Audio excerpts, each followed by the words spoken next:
Bendito Dios del cielo y de la tierra, glorificamos tu nombre bajo la dirección del Espíritu Santo y en el nombre de tu Hijo amado Jesucristo. Eres nuestra causa de vida, nuestra razón, Señor, de buscar tu presencia para adorarte. Porque no hay otro nombre bajo el cielo dado a los hombres, sino Jesucristo, tu Hijo amado. Gracias por el privilegio que nos das de edificarnos cada día con tu presencia real y verdadera. Gracias por el privilegio que tenemos de alimentar nuestra alma con tu palabra que es viva y eficaz. Reciba el honor y recibe la exaltación por habernos dado la oportunidad de escuchar el mensaje de salvación y aceptar a Jesucristo como el único y Señor y Salvador de nuestras vidas. Muchísimas gracias por la persona divina de tu Espíritu Santo que nos orienta, nos guía, nos anima, nos protege y ha hecho de nosotros su morada. En el nombre de Cristo Jesús, amén y amén. Nuestro futuro depende de nuestra correcta perspectiva, es el tema para usted y para mí en este momento. Y comienzo diciendo con toda franqueza que nuestro futuro depende de nuestra perspectiva en esta hora de decisión. Si la perspectiva que tenemos de nosotros y de nuestros logros es, bueno, lo que hemos hecho bastante bien, muy probablemente eso es todo lo que haremos. Pero nuestro futuro será totalmente diferente si decidimos. Gracias Dios, pero ¿dónde está el resto? Tiene que haber más. Muéstrame tu gloria, Dios. El truco o la estratagema más exitosa de Satanás es hacernos correr hacia metas falsas. El diablo trabaja incansablemente para hacernos detener tras un corto recorrido y decir, lo logramos. Se deleita cuando nos ve caer o cuando ve que nos salimos del camino para notar en el momento final que la meta está todavía más adelante. El apóstol Pablo sabía de que hablaba cuando dice o cuando dijo, olvidando ciertamente lo que queda atrás y extendiéndome a la meta que está delante, perdón, vuelvo a leer el texto de Filipenses capítulo 3, versículo 13 y 14. Olvidando ciertamente lo que queda atrás y extendiéndome a lo que está delante, prosigo a la meta. Necesitamos aprender de los eventos en el monte Sinaí, conocer esos eventos. Fue en este lugar donde los israelitas construyeron el tabernáculo de acuerdo a todas las instrucciones que Dios le dio a Moisés. Fue en el monte Sinaí que el Señor le dio a Moisés la gran revelación de la ley, resumida en los 10 mandamientos.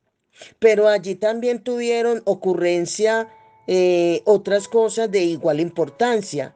Fue allí también donde se creó un ídolo, un becerro de oro al cual le rindieron adoración idolátricamente. En primer lugar, Dios reveló en el monte Sinaí que Él quería comenzar a tratar con la gente en forma directa y personal. Hasta ese día Moisés siempre había retransmitido a los hijos de Israel el mensaje divino, todas las cosas que Dios le había dicho.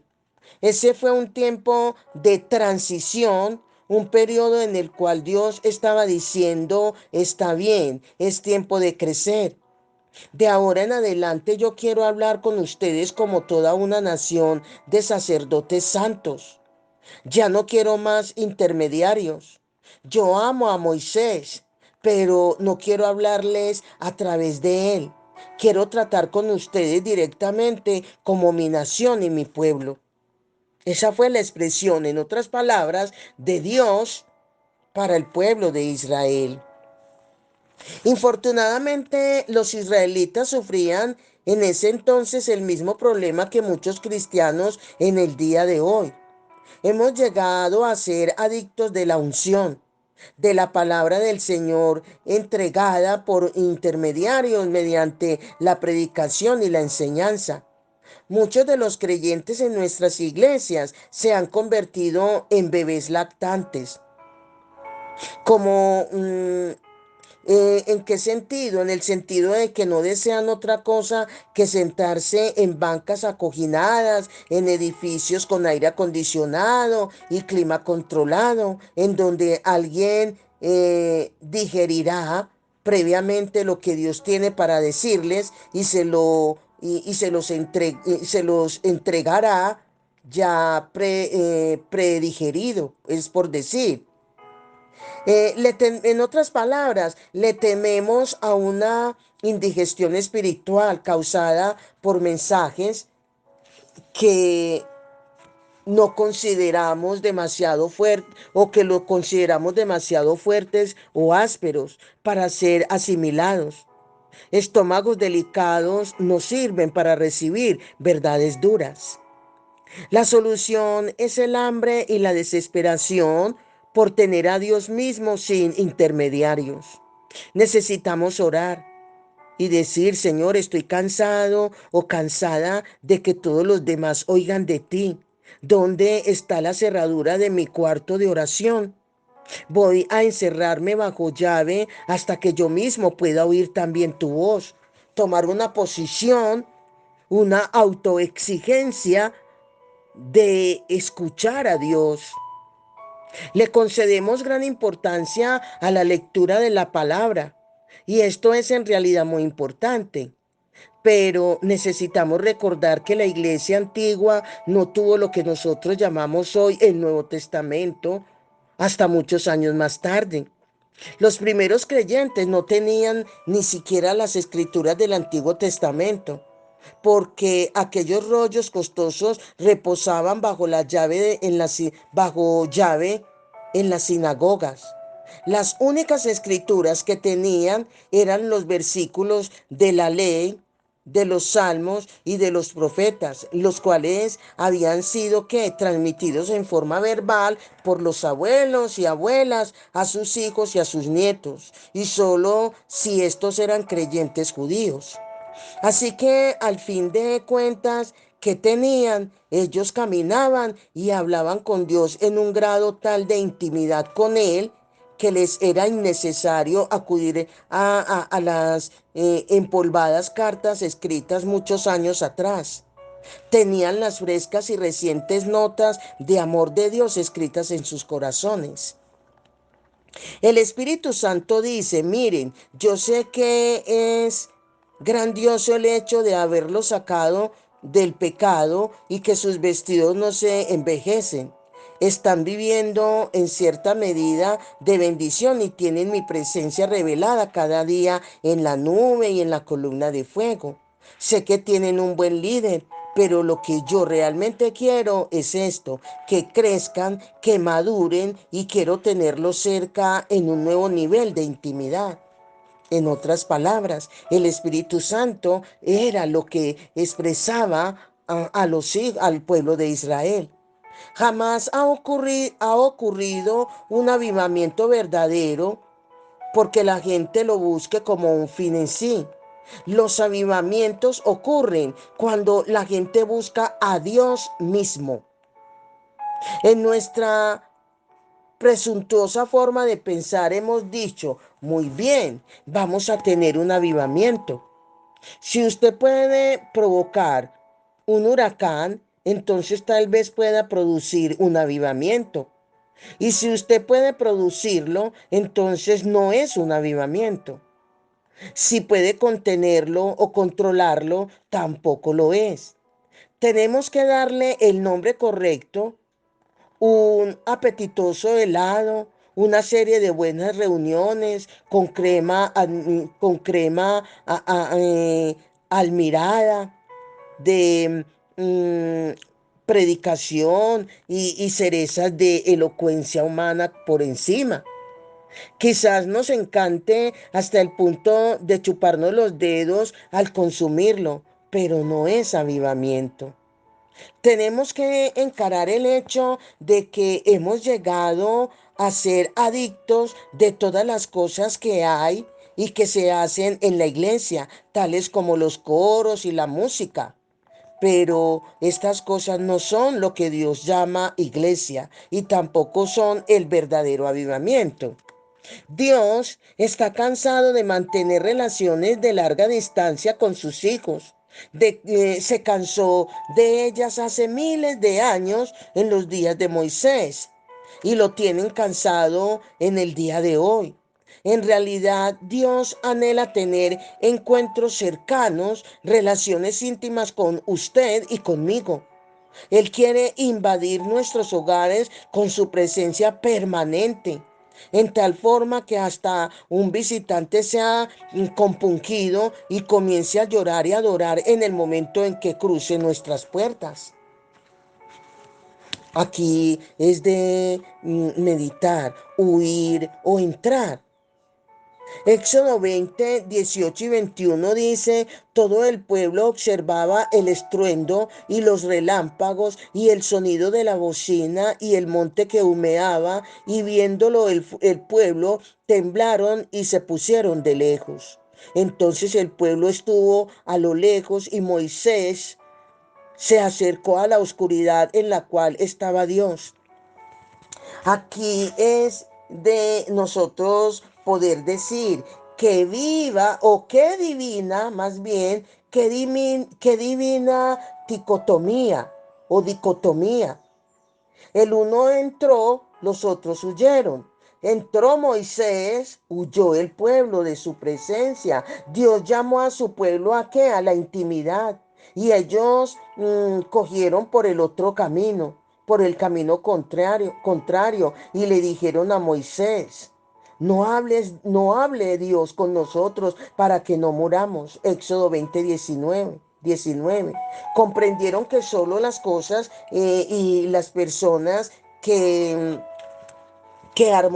armonizan con el carácter de Dios, como lo describen los 10 mandamientos, podrían subsistir con vida delante de su presencia.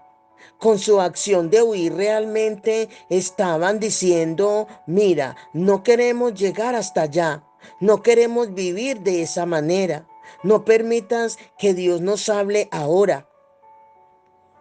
Todo lo que Dios quería que ellos hicieran cuando le dio a Moisés los 10 mandamientos, era que corrigieran su manera de actuar para hacer algo más que verlos de lejos, mirarlos a distancia. Él anhelaba caminar con ellos una vez más en la tibieza de los días del desierto. Deseaba sentarse con ellos y abrirles su corazón en comunión íntima. Mi querido amigo, hermano, ministro, nada ha cambiado en el carácter de Dios. Él quiere hacer hoy exactamente lo mismo con usted y conmigo. Nuestra respuesta apropiada debe ser: por favor, Señor, habla con nosotros. No importa si al hacerlo tenemos que morir. La triste realidad podría ser que la mayoría de cristianos en todo el mundo no tiene un verdadero sentir de la presencia permanente de Dios en sus vidas. ¿Por qué? Porque rehúsan arreglar o corregir el desorden que hay en ellas. Muchos de nosotros que intentamos hacerlo nos quedamos estancados en el legalismo.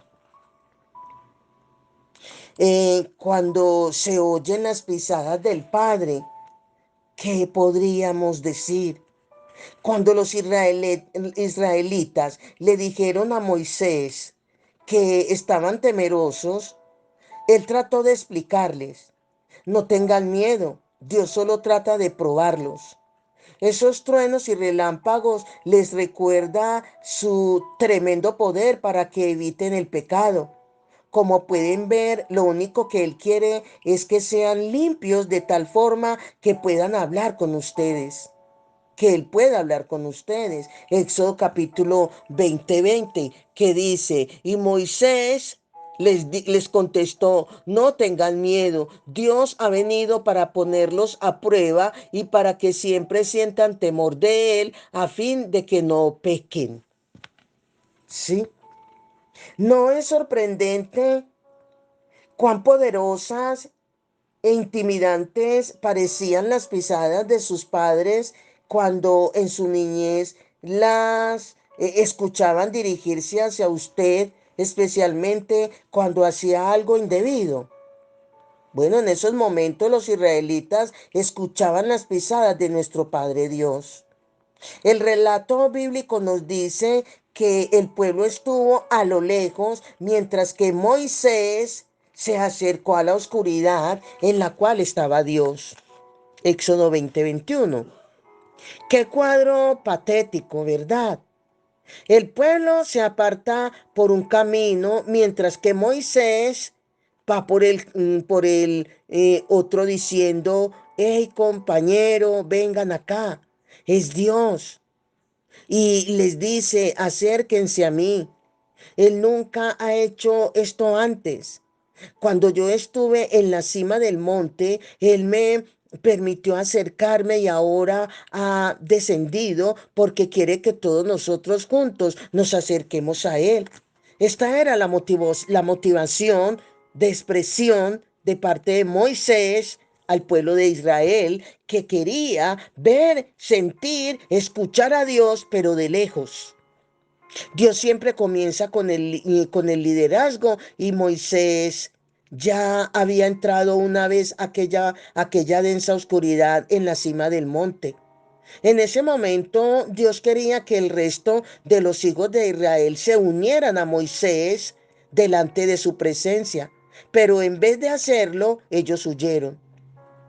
A mí me parece que la historia del pueblo judío comenzó a irse cuesta abajo desde el momento en que Dios les dijo, acérquense a mí. Y ellos dijeron, de ninguna manera. Y es bastante evidente que este problema no fue solo de los israelitas en los tiempos de Moisés. También es un serio problema que afecta a la iglesia de nuestro tiempo. Todo lo que quieren es tener citas con Dios, simplemente.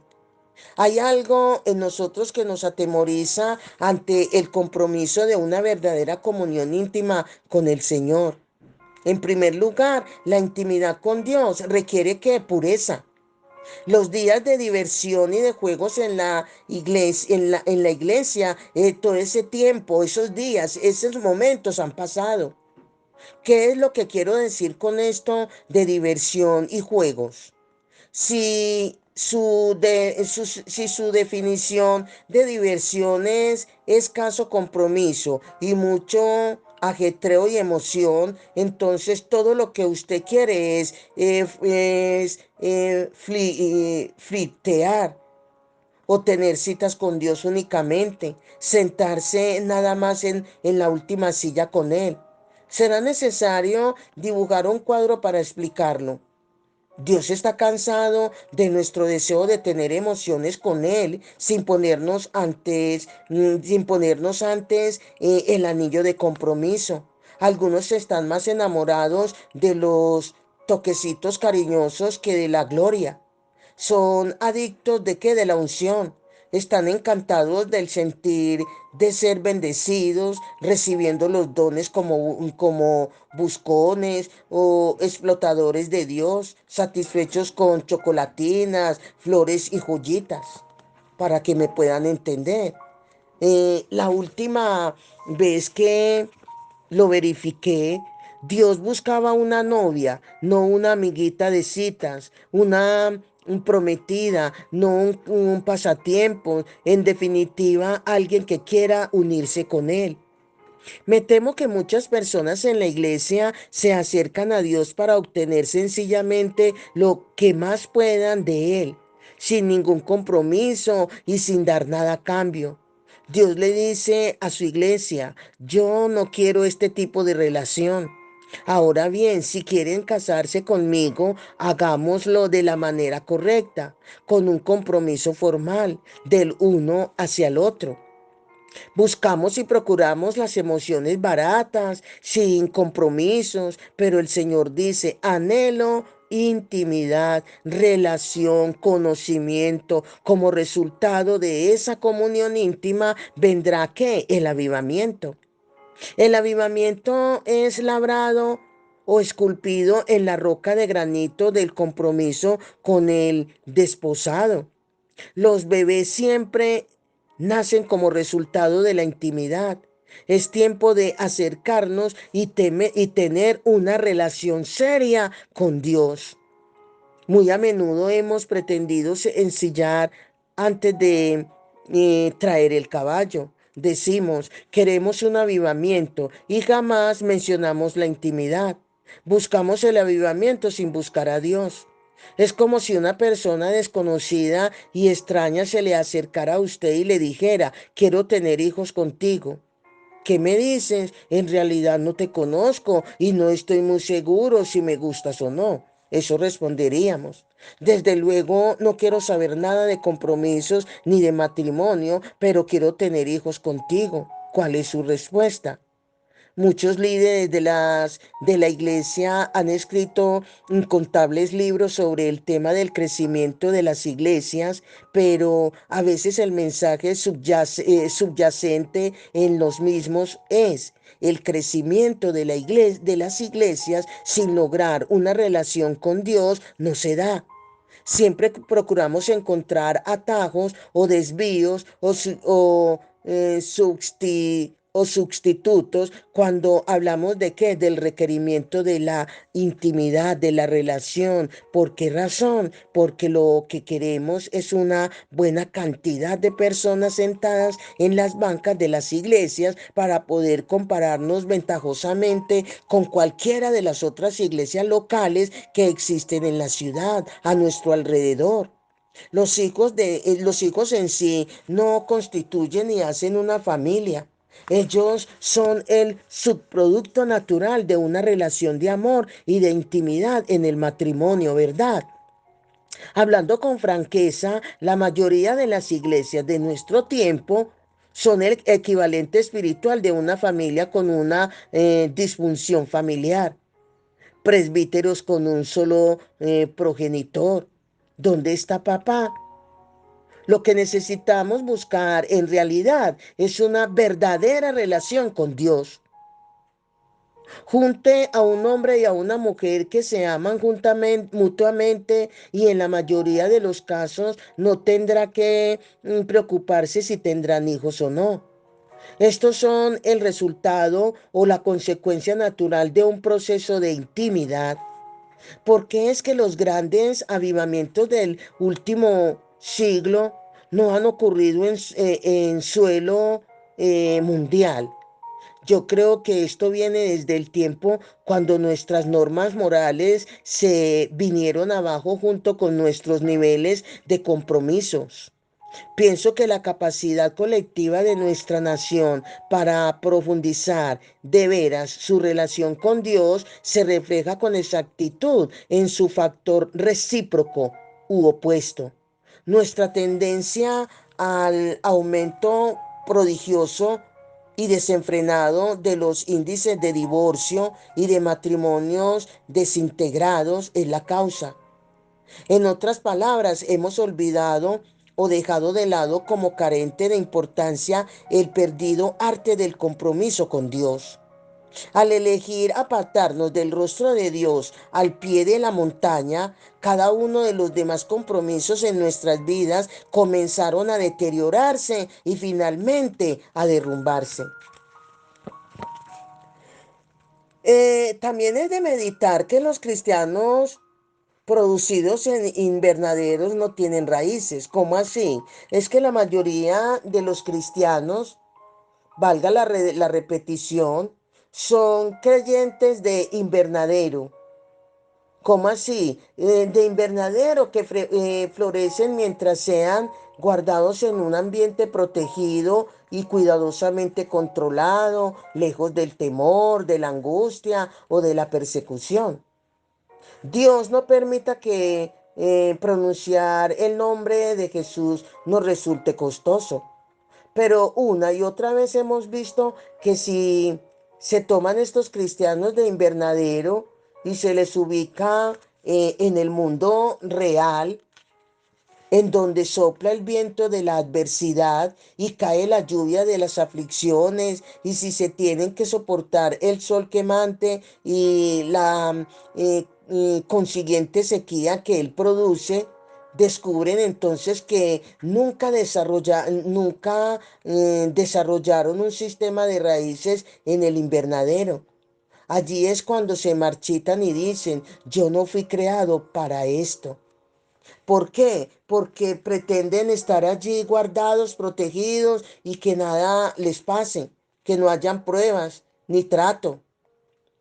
Leí hace algún tiempo un reporte de un grupo de cristianos chinos que fueron sorprendidos en un servicio de adoración.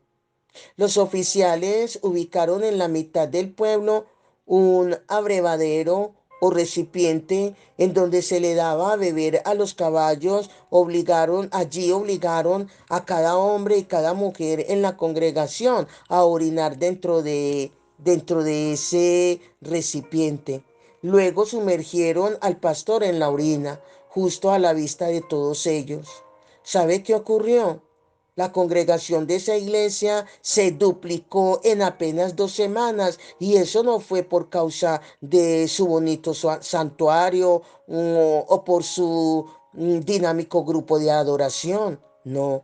El verdadero crecimiento de la iglesia, ya sea en libertad o en persecución, es el resultado de una sola cosa: el íntimo conocimiento de Dios vivo. El íntimo conocimiento, repito, del Dios vivo. Ahora bien, ¿qué pasa con la confesión de las personas enamoradas? Esta clase de creyentes no modifican su relación con el Señor por recibir o no un aumento de salario en el trimestre, o de acuerdo a cómo van las cosas con su cuenta bancaria, o por cuánta diversión han disfrutado durante las actividades de la iglesia. No, ellos declaran con el apóstol Pablo cuando dice, pero de ninguna cosa hago caso, ni estimo preciosa mi vida para mí mismo, con tal que acabe mi carrera con gozo y el ministerio que recibí del Señor Jesús para dar testimonio de la gracia de Dios. Hechos 20:24. Esta es la confesión de personas enamoradas de su Hacedor y que tienen una comunión íntima con Él. Dios nos llama, sí. La primera vez que Él me reveló esto, temblé y lloré delante de la gente cuando le dije, usted está en el monte Sinaí en este momento y el Señor lo llama a una relación de intimidad personal con Él. Si se atreve a responder su llamado, esto causará una definición de todo cuanto ha hecho. La decisión que tome hoy determinará si avanza o retrocede en su caminar con el Señor. La intimidad con Dios, amigos, hermanos y ministros, exige un cierto grado de quebrantamiento, porque este produce que pureza. Los juegos, vuelvo y repito, se acabaron. Se acabaron, mi querido amigo visitante.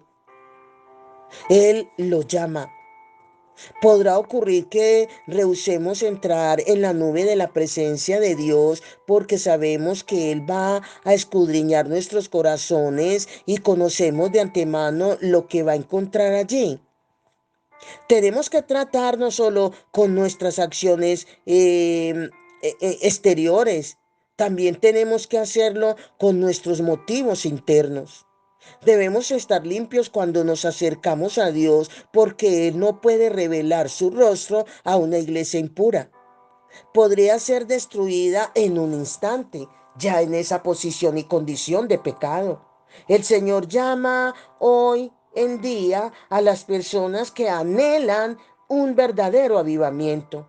¿Para qué? Para alcanzar un nivel de transparente pureza. Es a usted a quien Él desea y a quien quiere alcanzar. Él quiere que se acerque, pero en consecuencia, si lo hace, Él tendrá que tratar con su vida. Eso puede significar solo una cosa: tendrá que morir. Este morir significa negarse a sí mismo, a sus deseos, a sus placeres, a sus proyectos, a sus planes. Este es el camino que Dios en el pasado le dijo a Moisés: no podrás ver mi rostro, porque no me verá hombre y vivirá. Así que recuerde pasar por el altar del perdón y del sacrificio en su camino hacia el lugar santísimo. Es tiempo eh, de que dependamos, y es tiempo también de que tengamos nuestro ego al pie de la cruz, que crucifiquemos nuestra voluntad y que desechemos ¿qué? Nuestras agendas. Dios lo llama a un más alto nivel de compromiso. Permítame decirle que ya su tiempo se acabó. Ya se debe vivir el tiempo extra de Dios. Olvide los planes que ha elaborado para sí mismo. Ofrézcase en sacrificio en el altar de Dios y deje que su ego muera allí, en el altar de Dios. Ore y pregúntele a Dios: Señor, ¿qué quieres que yo haga? Es tiempo de dejar todo a un lado y de cubrirse con la sangre del Señor. Nada vivo puede permanecer en su presencia. Pero si usted muere, si usted renuncia a su vida, a sus planes, a sus proyectos, Él lo hará vivir de nuevo. Así que todo lo que debe hacer es morir a sí mismo si quiere entrar realmente en su presencia. Cuando el apóstol Pablo escribió diciendo: os aseguro, hermanos, que cada día muero, lo que quiso decir fue: cada día entro en la presencia de Dios. Ahí está claramente en Primera de Corintios capítulo 15, el versículo 31, la parte B. Corra, pero hacia adentro, no hacia afuera. Corra a buscar que sea Dios a través de su Santo Espíritu que pueda diseñar a Cristo viviente en su manera de pensar, en su manera de hablar y en su manera de proceder. Es tiempo de dejar ver a Cristo reflejado en nuestro estilo de vida, con un testimonio de luz donde otros que andan en oscuridad se puedan alumbrar. Amén. Bendiciones. Bendiciones.